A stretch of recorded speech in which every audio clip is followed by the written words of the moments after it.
Long before Canada had a name, before cities, nations, or roads, this land was a wild, untamed masterpiece. Mountains towered like ancient guardians. Rivers carved the land with thunderous might, and glaciers, massive walls of ice, moved across the terrain like slow, unstoppable beasts. It was a land alive with power, waiting for the first people to arrive. This is the story of those first Canadians, their struggles, their ingenuity, and the civilizations they laid the foundations for long before the written word. From mammoth hunts to sacred sites, from nomadic survival to the first seeds of agriculture, this is the epic tale of a continent's earliest chapters. Chapter 1, The Land Before Time.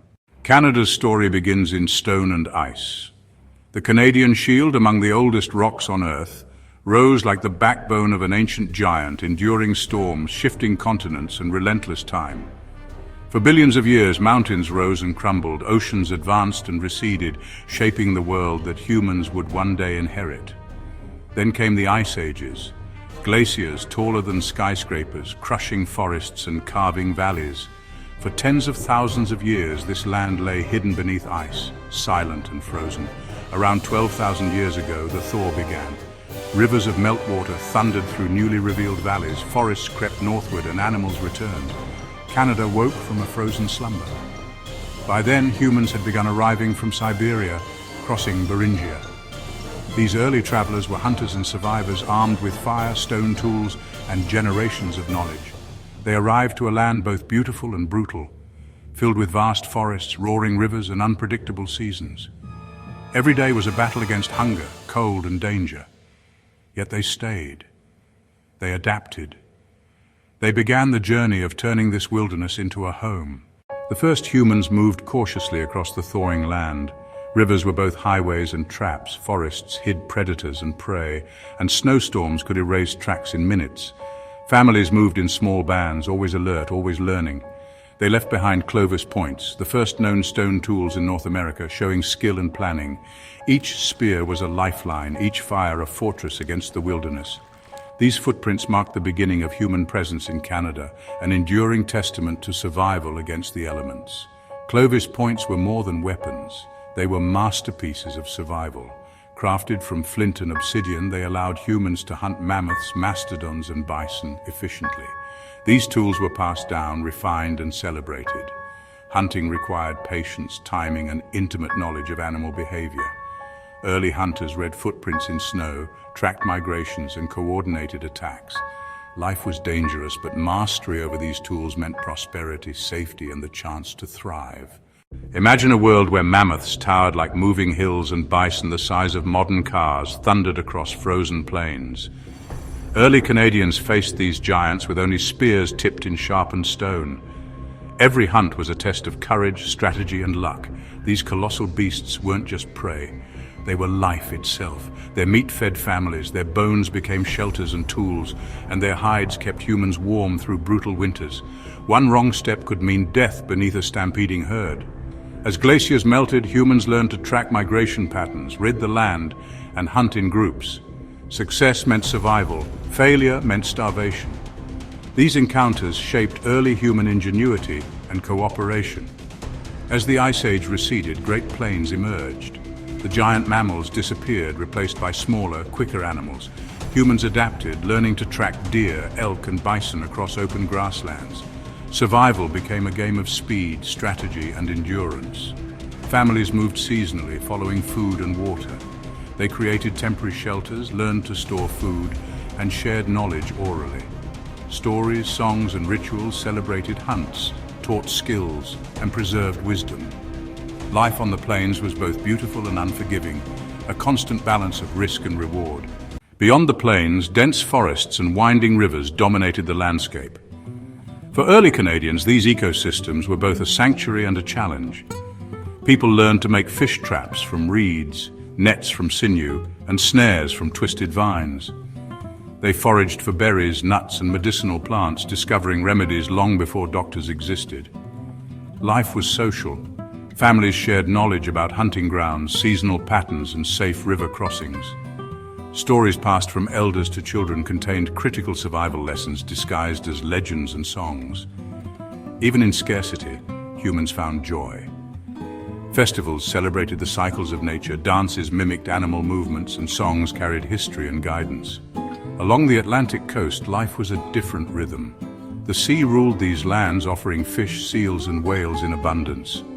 Early maritime peoples built boats from hollowed logs and reeds, learning to navigate tides and storms. Hunting at sea was dangerous. Waves could swallow men, and predators lurked in every shadow. Despite the peril, the ocean was a provider. Families harvested shellfish, hunted seals with spears, and even trapped whales. Salted and dried, this food supported communities during harsh winters. Children played games mimicking the movements of fish and sea mammals, preparing them for future skills and keeping spirits alive. The Canadian Shield, with its rocky terrain and sparse soil, was no place for luxury. Resources were scattered, winters were long, and survival depended on mobility. Stone shelters were temporary. Fires were central for warmth and cooking. Tools had to be portable yet durable. The Great Lakes region was a lifeline for early peoples. Waterways acted as highways connecting lakes, rivers, and communities. Canoes made from hollowed logs allowed travel, trade, and fishing in a way that land alone could not. Copper, abundant in this region, was mined and shaped into tools, weapons, and ornaments. Trading networks distributed these items far beyond the lakes, allowing people to access resources that were not locally available. Even in these early centuries, humans sought connection with forces beyond their understanding. Sacred sites appeared across the land, stone circles, medicine wheels, and small ceremonial clearings hidden in forests. Communities would gather at these sites to mark seasonal changes, celebrate successful hunts, or honor ancestors. Rituals included dance, chant, and offerings of food or crafted items. Children were included in ceremonies, learning the rhythms of the seasons, the stories of spirits, and the skills they would need to survive. Sacred spaces were scattered across forests, plains, rivers, and coasts, and they connected distant communities through shared beliefs. In forests, caves, and near rivers, early Canadians left their mark. Petroglyphs and pictographs recorded hunts, spiritual beliefs, and social events. Stories accompanied these symbols, told around fires at night. Legends of animals, heroes, and spirits conveyed lessons about survival, cooperation, and morality. Storytelling wasn't passive, it was interactive. Audiences asked questions, added details, and participated in reenactments.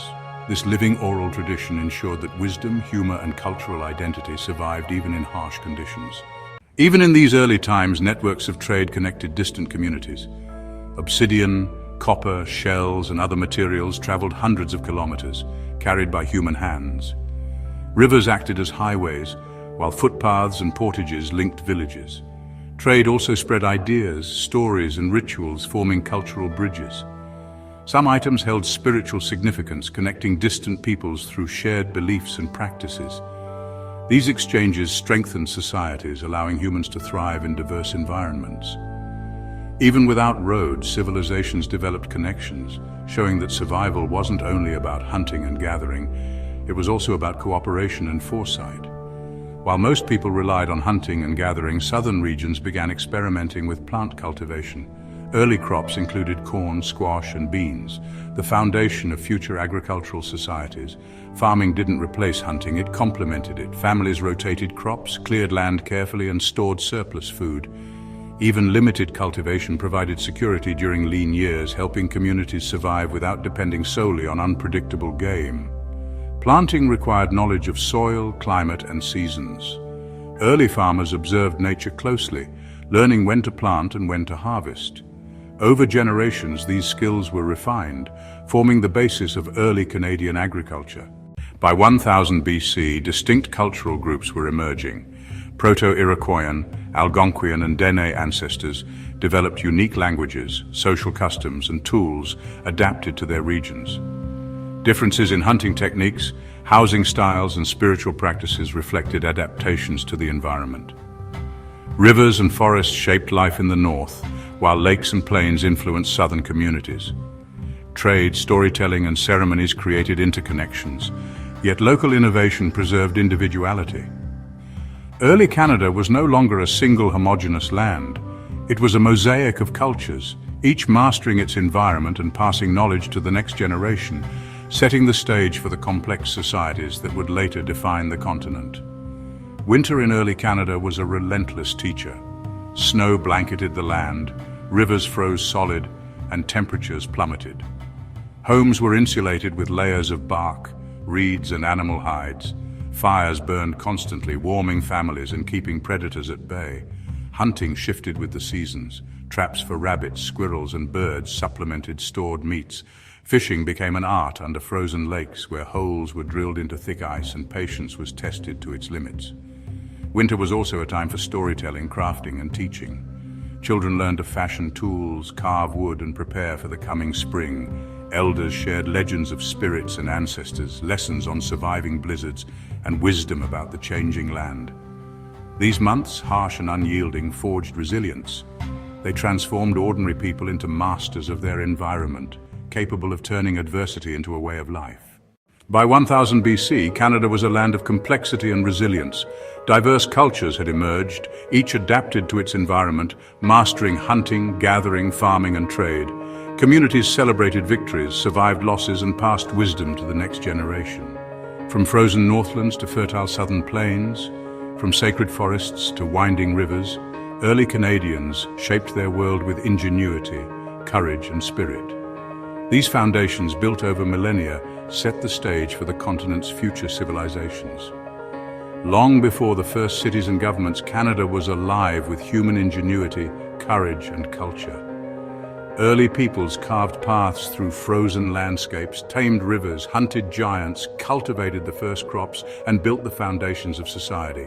Their stories, hidden in rock art, legends, and sacred sites, remind us that survival was an art, life was a lesson, and culture was a lifeline. The echoes of their wisdom and resilience remain, a timeless testament to the first Canadians who shaped the land, turning it into a home and leaving a legacy that still whispers through forests, rivers, and plains today.